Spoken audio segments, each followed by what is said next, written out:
politika, boj o moc a morské hlbiny. Abyss.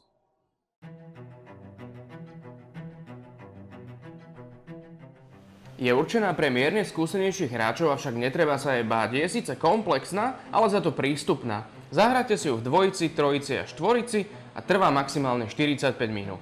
Vaším cieľom bude získať čo najväčší počet víťazných bodov a tie môžete získať rôznymi spôsobmi. Verbovaním nových pomocníkov, bojom s monštrami, prípadne získavaním vplyvných spojencov alebo prieskumom území, ktoré získate a obsadíte.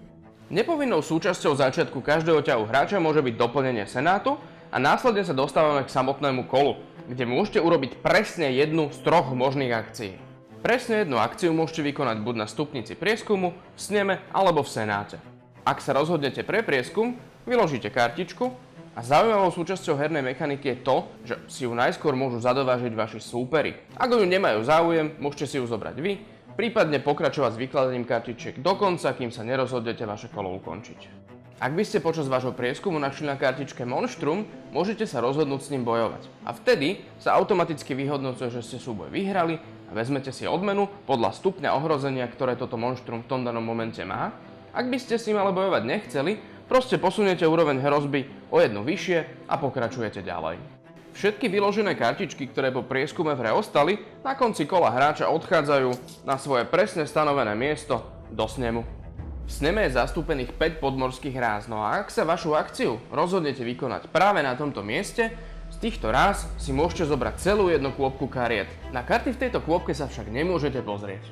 Poslednou možnosťou, ako viete využiť vašu jedinú akciu vo vašom kole, je návšteva senátu. V senáte sa nachádzajú vzácni lordi, ktorí majú rôzne schopnosti a taktiež prístup ku kľúčom, ktoré vám môžu odomknúť obsadenie území. No a práve fázu obsadenia územia vykonávate na konci vášho ťahu len vtedy, ak ste počas neho získali tretí kľúč, ktorý vám umožní toto územie obsadiť.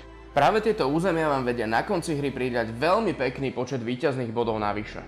Avšak na získanie každého z lordov budete potrebovať splniť celkom náročné podmienky, ktoré viete splniť kartičkami, ktoré ste si predtým mohli získať v prieskume alebo v návšteve snemu.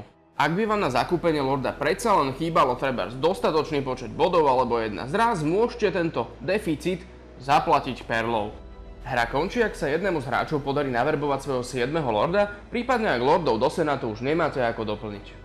Hra Abyss je vizuálne naozaj krásne spracovaná, ponúka priamočiare pravidlá, avšak musíte si dávať pozor na viacero vecí ohľadne vašich súperov, preto je troška zložitejšia. Teoreticky to môžete brať ako prípravu na letnú kúpaliskovú sezónu a pozrieť sa podvodnú hladinu už teraz. Myslím, že to stojí za to. Zahrajte sa.